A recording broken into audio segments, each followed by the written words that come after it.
Panginoon, tulungan niyo po kaming pumasan sa aming mga krus sa buhay.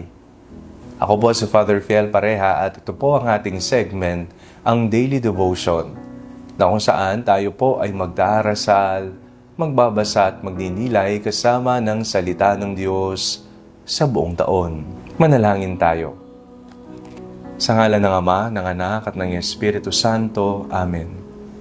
Halina, banal na Espiritu, liwanagan mo ang aming puso at isip, nang maunawaan at may sa buhay namin ng iyong salita. Amen. Our Bible passage for today is from the Gospel of St. Luke chapter 9, verses 22 to 25, and I read it for you.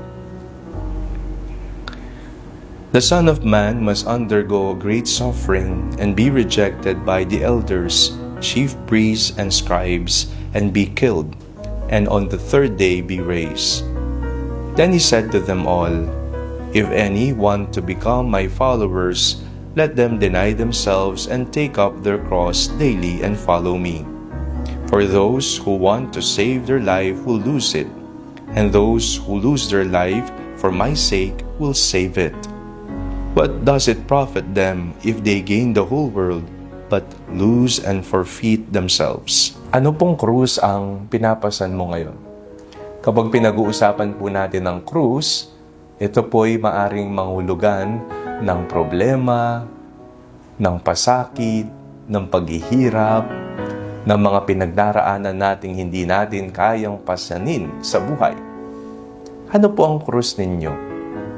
Maging honest po kayo sa sarili at tanungin, ano ang mabigat kong daladala ngayon? Sa ating pong pagbasa, napakinggan po natin, sinabi na ang anak ng tao ay daranas ng paghihirap. Siya ay ipagkakanulo. At sinabi rin ni Jesus, sa mga nais na maging alagad ko, kailangan nilang pasanin ang kanilang krus, limutin ang sarili at sundan ako.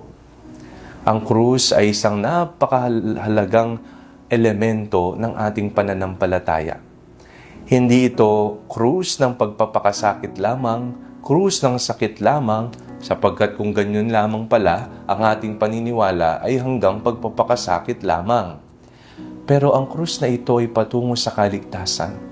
Ang krus na ito ay krus ng pag-asa. Ang krus na ito ay krus na regalo ni Jesus, hindi para tayo ay pahirapan, kung hindi para tayo ay iligtas. Alam natin na sa krus naganap ang pagliligtas ng Diyos.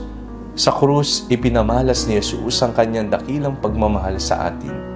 Kaya huwag tayong matakot sa krus, sapagkat alam natin na ang Diyos na ating sinusundan ay una nang nagpasan ng kanyang krus at ipinako siya sa krus.